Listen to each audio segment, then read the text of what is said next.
अगर आज की रात तुम सोने से पहले यह बात पूरी सुन लोगे तो संभव है तुम्हारी जिंदगी की हराने वाली रात बदल जाए। और शायद यही वजह है कि तुम अब भी यहां तक सुन रहे हो। रात का अंधेरा सबके लिए एक जैसा दिखाई देता है, लेकिन हर अंधेरे का अर्थ एक नहीं होता।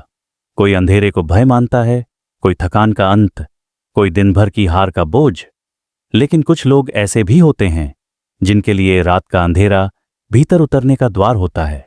जब पूरा संसार बाहर की रोशनी बुझा देता है, तब उनके भीतर की रोशनी जागती है। बिस्तर पर लेटते समय शरीर थका होता है, आंखें बंद होने को तैयार होती हैं, लेकिन आत्मा उस समय सबसे अधिक सजग होती है।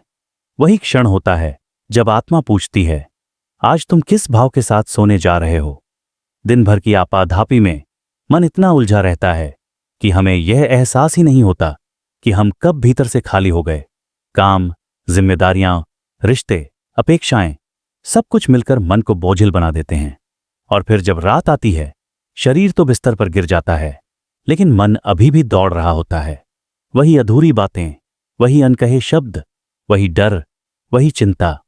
ऐसे में अगर कोई केवल शरीर को सुला दे और आत्मा को यूं ही छोड़ दे, तो वह नींद विश्राम नहीं बनती, वह केवल थकान का विस्तार बन जाती है। लेकिन कुछ लोग ऐसे भी होते हैं जो बिस्तर पर लेटते समय अपने मन को किसी नाम में सौंप देते हैं। कोई राम कहता है, कोई ओम नमः शिवाय, कोई ईसा, कोई अल्लाह। नाम अलग हो सकता है, लेकिन भाव एक होता है, समर्पण।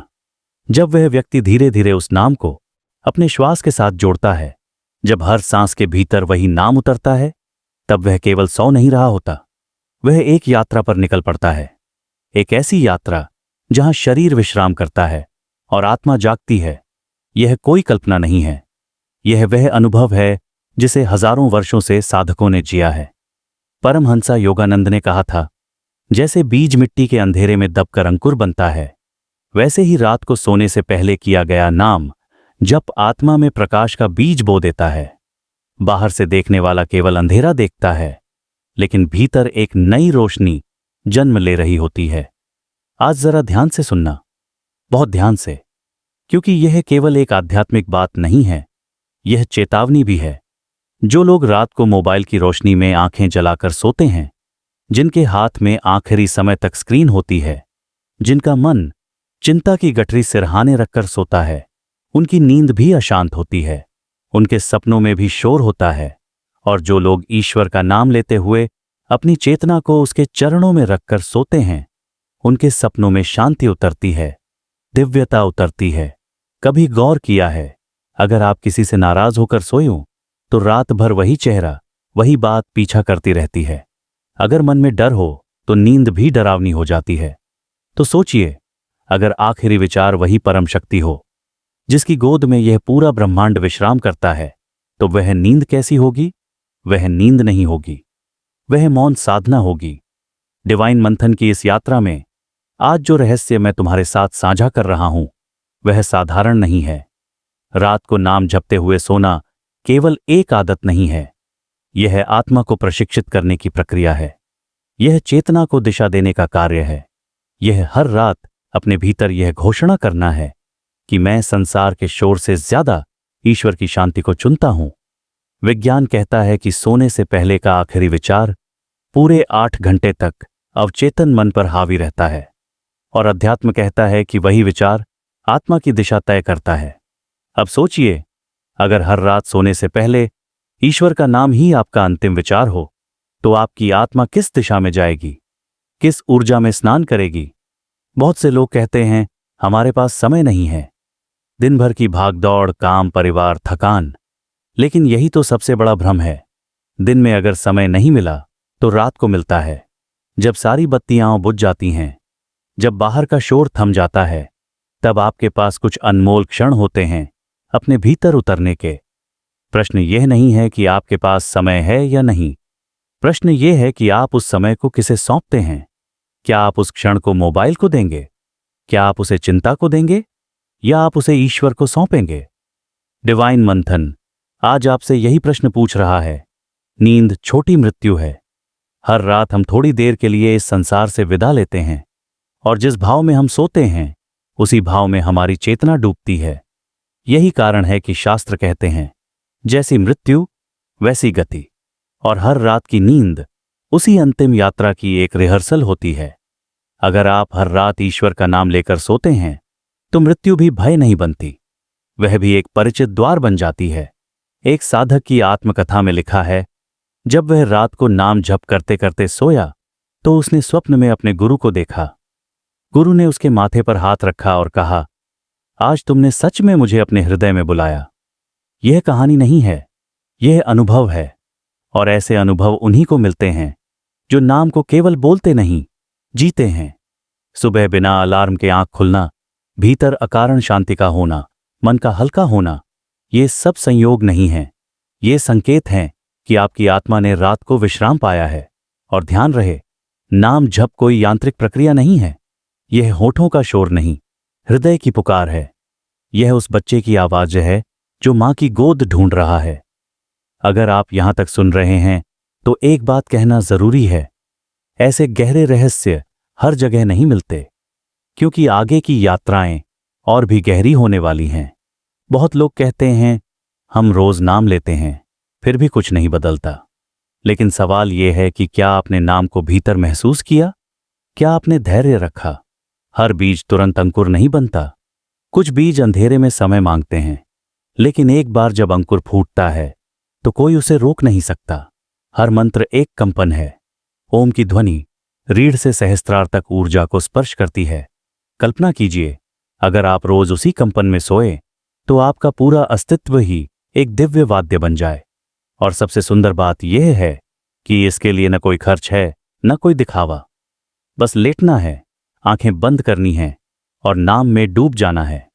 यह वह योग है जो दिखाई नहीं देता, लेकिन जीवन बदल देता है। और अभी तो यात्रा शुरू हुई है।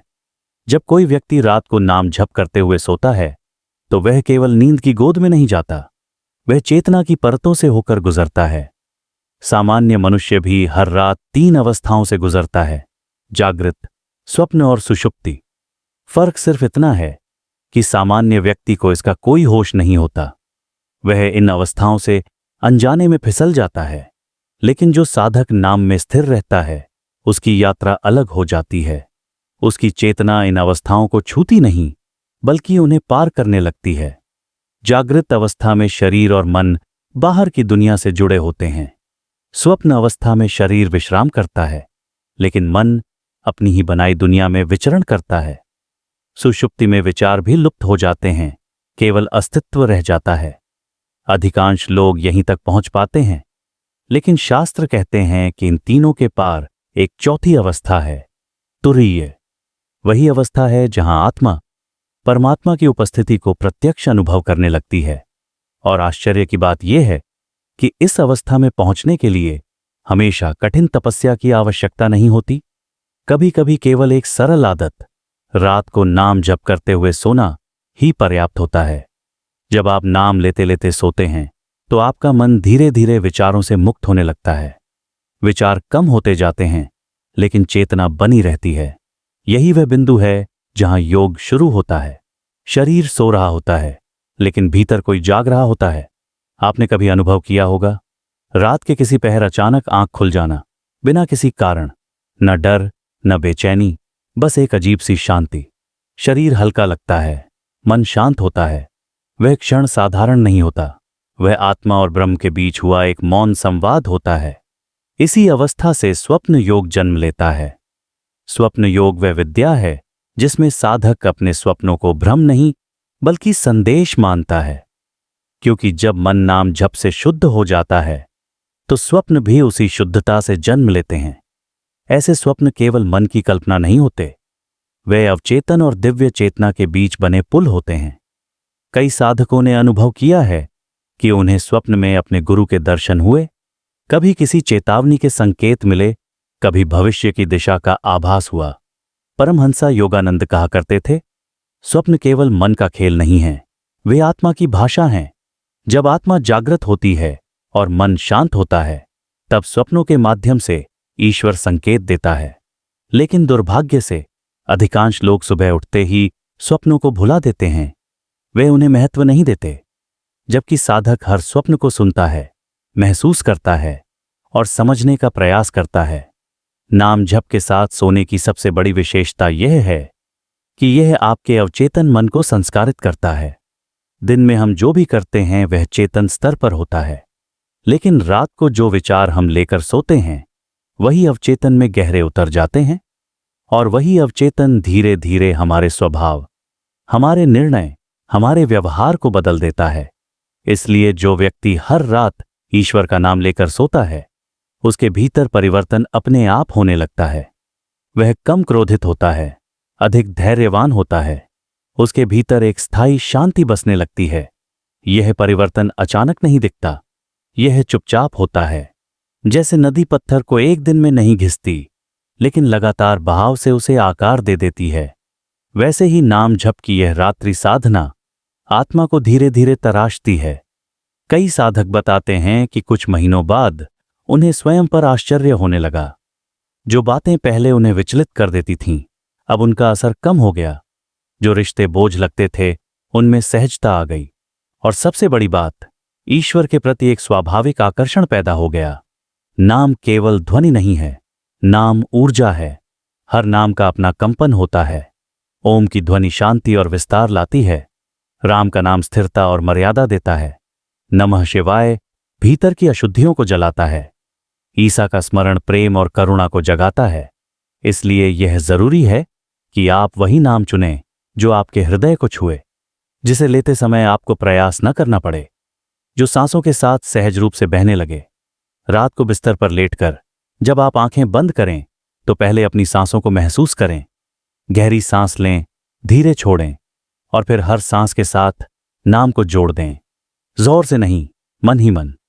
धीरे धीरे शरीर शिथिल होगा, विचार मंद होंगे, और एक समय ऐसा आएगा जब नाम अपने आप चलता रहेगा और आप नींद में उतर जाएंगे। वही क्षण सबसे पवित्र होता है। ऐसे में नींद केवल शरीर की आवश्यकता नहीं रह जाती, वह एक मंदिर बन जाती है, एक साधना स्थल जहां देवता उतरते हैं, जहां आत्मा स्नान करती है। और यही कारण है कि जो लोग नियमित रूप से नाम जप करते हुए सोते हैं, उनके चारों ओर एक अलग सी आभा होती है। वे दिखने में सामान्य होते हैं, लेकिन लोगों को उनके पास शांति मिलती है। लोग बिना कारण उनकी ओर आकर्षित होते हैं, क्योंकि वे चेहरे को नहीं, उस ऊर्जा को महसूस कर रहे होते हैं जो आपने हर रात अर्जित की है। अगर आपको लग रहा है कि यह बातें आपको भीतर तक छू रही हैं, तो इसे यहीं मत रोकिए। अब एक अत्यंत महत्वपूर्ण बात, जो व्यक्ति नियमित रूप से नाम जप के साथ सोता है, उसकी मृत्यु भी साधारण नहीं होती। यह सुनने में कठोर लग सकता है, लेकिन यह सत्य है।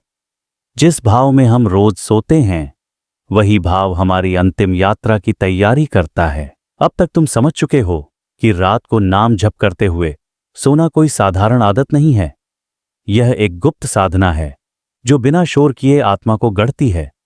लेकिन यहां एक प्रश्न उठता है, क्या हर नाम, हर मंत्र, हर व्यक्ति के लिए एक जैसा होता है? उत्तर है नहीं, क्योंकि हर मन की स्थिति अलग होती है, हर आत्मा की पुकार अलग होती है। यदि तुम्हारा मन दिन भर की चिंता, भय या अवसाद से भरा रहता है, तो तुम्हें ऐसे मंत्र की आवश्यकता है जो तुम्हें स्थिर करे, जो भीतर ठहराव लाए। ऐसे समय में AUM शांति शांति शांति या केवल AUM का स्मरण मन को धीरे धीरे शांत कर देता है। यदि तुम्हारे भीतर ऊर्जा की कमी है, जीवन के प्रति उत्साह कम हो गया है, तो AUM नमो भगवते वासुदेवाय जैसे मंत्र भीतर जीवन शक्ति का संचार करते हैं। और यदि तुम्हारा हृदय प्रेम से भरा है, यदि तुम ईश्वर को किसी अपने की तरह पुकारना चाहते हो, तो हरे राम हरे कृष्ण या केवल राम का नाम तुम्हें भाव में डुबो देता है। रात को मंत्र चुनते समय एक ही नियम याद रखना, वही नाम चुनो जिसे लेते समय तुम्हें जोर न लगाना पड़े, जिसे दोहराने में मन थके नहीं, जो तुम्हारे भीतर अपने आप बहने लगे। फिर बिस्तर पर लेटो, आंखें बंद करो, सांसों को महसूस करो। सांस अंदर जाए, नाम। सांस बाहर जाए, नाम। धीरे धीरे शरीर ढीला पड़ेगा, मन हल्का होगा, और फिर एक क्षण आएगा जब तुम्हें पता भी नहीं चलेगा कि नींद कब आई, लेकिन उस क्षण कुछ घटित हो चुका होगा। तुम्हारी चेतना उस नाम में स्नान कर चुकी होगी। ऐसे में नींद केवल विश्राम नहीं रहती, वह एक सेतु बन जाती है इस संसार और उस संसार के बीच। कई साधकों ने अनुभव किया है कि उन्हें स्वप्न में संकेत मिलने लगे। कभी कोई रास्ता दिखा, कभी किसी निर्णय का उत्तर मिला, कभी किसी खतरे का पूर्वाभास हुआ। यह कोई चमत्कार नहीं है, यह स्वप्न योग की स्वाभाविक परिणति है। जब मन शुद्ध होता है तब स्वप्न भी शुद्ध हो जाते हैं। बहुत लोग पूछते हैं, क्या ये स्वप्न सच होते हैं? सच यह है कि वे शब्दों की भाषा में नहीं होते, वे ऊर्जा की भाषा में होते हैं। उन्हें समझने के लिए तर्क नहीं, संवेदना चाहिए, और यह संवेदना केवल उसी में विकसित होती है जो नियमित रूप से रात को नाम जप के साथ सोता है। अब यहां एक बहुत गहरी बात समझ लो। जब तुम हर रात एक ही भाव के साथ सोते हो तो तुम्हारी आत्मा उसी भाव में ढलने लगती है।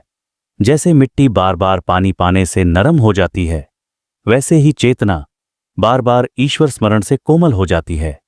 फिर जीवन के आघात भी उसे कठोर नहीं बना पाते। दुख आता है लेकिन तोड़ता नहीं, संकट आता है लेकिन डुबोता नहीं, क्योंकि भीतर कोई थामने वाला बैठा होता है। और यही कारण है कि ऐसे लोगों की मृत्यु भी अलग होती है। यह बात सुनने में डरावनी लग सकती है, लेकिन सच यह है कि मृत्यु भी एक अनुभव है। और जिस प्रकार तुम हर रात सोते हो, उसी प्रकार तुम एक दिन विदा भी होते हो। जिन लोगों ने जीवन भर रात को ईश्वर का नाम लेकर नींद को अपनाया है, उन्हें मृत्यु का भय नहीं होता। वे जानते हैं कि यह कोई अंत नहीं, बल्कि उसी यात्रा की निरंतरता है। कई संतों, साधकों और सामान्य लोगों के जीवन में यह देखा गया है कि उन्होंने अंतिम समय से पहले अपने परिजनों को बुलाया, शांत भाव से बात की, मुस्कुराए, आंखें बंद की और ईश्वर का नाम लेते हुए चले गए। जैसे कोई रात्रि साधना पूरी कर अब प्रभु की गोद में विश्राम करने जा रहा हो। ऐसी मृत्यु किसी वरदान से कम नहीं है, और इस वरदान के लिए न किसी बड़े यज्ञ की आवश्यकता है, न तीर्थ यात्रा की, न धन की। केवल एक साधारण आदत, हर रात सोते समय ईश्वर का नाम। अब तुम समझ सकते हो कि बिस्तर कोई थकान से गिरने की जगह नहीं है, वह एक मंच है आत्मा की उड़ान का। वहां लेटकर अगर तुम केवल शरीर को सुलाओगे तो जीवन जैसा है वैसा ही रहेगा, लेकिन अगर वहां लेटकर आत्मा को भी सौंप दोगे तो जीवन अपने आप बदलने लगेगा। आज की रात कोई विशेष रात नहीं है, लेकिन अगर आज तुमने निर्णय ले लिया तो आने वाली हर रात विशेष बन सकती है। आज बस इतना करना, मोबाइल को एक तरफ रख देना, आंखें बंद करना और पूरे भाव से एक ही नाम लेना। कोई अपेक्षा मत रखना, कोई मांग मत रखना, केवल प्रेम रखना। और अगर यह यात्रा तुम्हारे भीतर कुछ जगा रही है, अगर तुम चाहते हो कि ऐसी गहरी, मौन, आत्मा को छूने वाली यात्राएं आगे भी मिलें, तो इस चैनल को सब्सक्राइब करना मत भूलना, क्योंकि यहां शब्द नहीं, साधना साझा की जाती है। डिवाइन मंथन आज इसी संदेश के साथ इस रहस्यमयी यात्रा को पूर्ण करता है। जो लोग बिस्तर पर नाम जपते हुए सो जाते हैं, वे नींद में भी जागते हैं और जागते हुए भी ईश्वर के निकट रहते हैं। अब निर्णय तुम्हारा है, आज की रात किसके नाम होगी?